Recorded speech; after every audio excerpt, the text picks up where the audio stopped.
kemudian terkait dengan tata laksana. Silakan sambil menunggu teman-teman atau sahabat Radio RH ingin bergabung, saya akan ke Ibu Fridewi, yakni Kabak Tata Laksana, dan kita ingin coba mendalami salah satu tusi yang oleh Ibu Dewi selama ini kerjakan, ya ini terkait dengan pelayanan publik. Coba Ibu Dewi, apa sebetulnya yang kita kerjakan di biro terkait dengan pelayanan publik ini, dan juga mungkin terkait dengan proses bisnis ya, karena keduanya ada kaitan. Silakan Ibu Dewi. Ya, terima kasih Pak Karo. Kami di bagian tata laksana dan pelayanan publik sebenarnya tupoksinya ada dua, yaitu pertama, bagaimana kami memberikan penguatan kepada unit pelayanan publik baik di provinsi maupun di kabupaten kota untuk memberikan pelayanan yang berkualitas. Karena Kemenpan RB setiap tahunnya itu melaksanakan evaluasi terhadap pelayanan publik yang dilaksanakan oleh setiap UPP sebagai tindak lanjut daripada Undang-Undang 25 tentang pelayanan publik. Dan kemudian juga selain evaluasi pelayanan publik yang dilakukan oleh Kementerian PAN RB, Ombudsman juga setiap tahun itu menilai sejauh mana kepatuhan pelayanan publik yang dilaksanakan oleh pemerintah daerah maupun kabupaten kota. Nah, tugas kami adalah memberikan penguatan kepada UPP baik provinsi maupun kabupaten kota untuk memenuhi kriteria-kriteria yang dijadikan sebagai indikator di dalam pelayanan publik, di mana kriteria yang dipenuhi oleh UPP berdasarkan evaluasi Kemenpan RB itu ada 6 aspek, yaitu pertama aspek kebijakan. Jadi aspek kebijakan ini meliputi bagaimana UPP bisa menyusun maklumat pelayanan, kemudian standar pelayanan sampai dengan SOP. Kemudian juga UPP harus melaksanakan sistem informasi pelayanan publiknya baik melalui website. Kemudian juga bagaimana pengembangan SDM di setiap UPP di dalam memberikan pelayanan, serta ketersediaan sarana dan prasarana, terutama sarana dan prasarana bagi kaum yang berkebutuhan khusus. Kemudian juga selain itu, di dalam mendukung atau meningkatkan kualitas pelayanan publik, itu Kemenpan RB juga setiap tahun melaksanakan KIPP atau kompetisi inovasi pelayanan publik, mendorong unit pelayanan publik agar selalu berinovasi di dalam memberikan pelayanan itu Pak. Jadi tugas kami adalah memberikan penguatan, memberikan fasilitasi bagaimana mereka meningkatkan kinerja ini sehingga masyarakat itu dapat menerima pelayanan dari kita dan mereka mendapatkan pelayanan yang prima.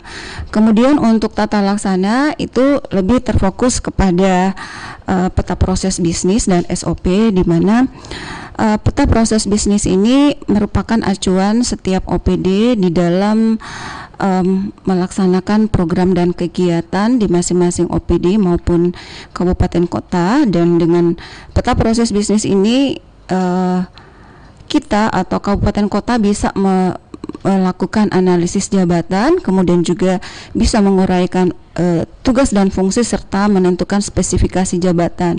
Nah, untuk peta proses bisnis ini disusun itu berdasarkan jabatan kepala daerah.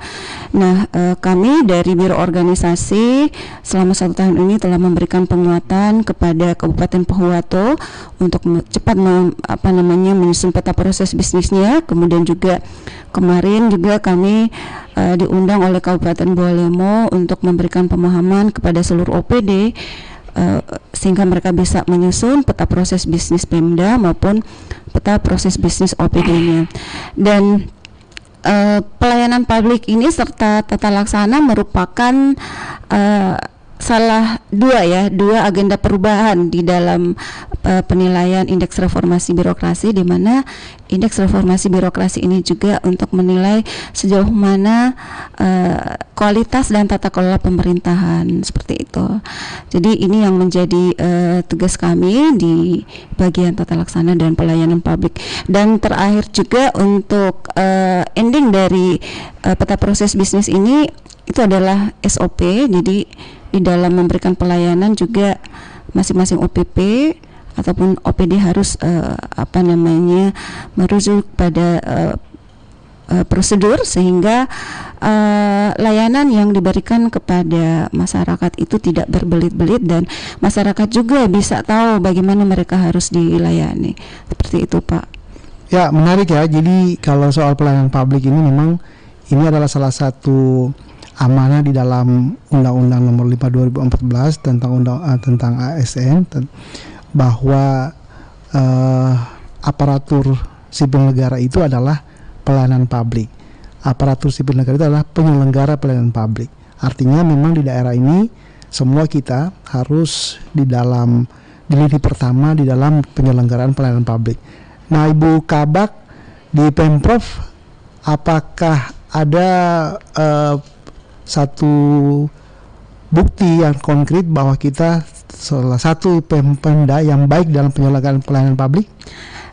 Ya Pak, untuk tahun ini alhamdulillah kita PTSP Provinsi itu mendapat penghargaan sebagai UPP yang memiliki predikat pelayanan prima, yang artinya adalah itu sudah tingkat terbaik dari kategori pelayanan yang diberikan. Kemudian juga untuk PTSP Kabupaten Bone Bolango itu juga mereka sudah mendapatkan predikat kategori pelayanan prima. Namun untuk UPP Kabupaten Kota lainnya mungkin ini lebih kita dorong lagi untuk melaksanakan pendampingan. Jadi ada beberapa UPP di Kabupaten Kota hanya mendapat predikat baik, Pak. Jadi predikat pelayanan prima ini sudah predikat di atas sangat baik. Nah, ada di Kabupaten Bualemo itu masih ada yang cukup, Pak. Dan kemarin ini itu yang menjadi fokus kami di Biro Organisasi untuk memberikan penguatan dan pemahaman apa saja yang mereka penuhi terhadap aspek di dalam pelayanan publik. Baik, jadi sahabat RH, jika Anda ingin berinteraksi atau ingin mengurus perizinan di tingkat pemerintah Provinsi Gorontalo, saya pastikan itu semua sudah berjalan dengan baik, lancar, mudah, dan dengan cara yang transparan, tidak berbelit-belit.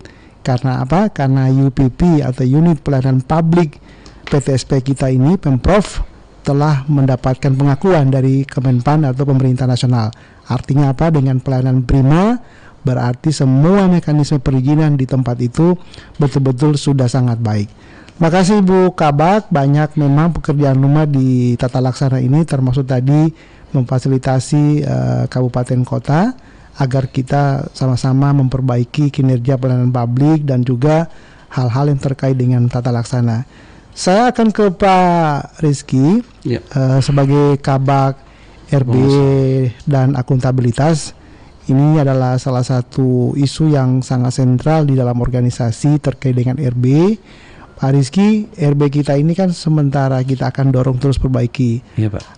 Di PPMPRB, penilaian mandiri pelaksanaan reformasi birokrasi, apakah kita sudah cukup baik di dalam memberikan informasi terkait RB kita, dan kira-kira tantangannya apa Pak Rizky? Silakan.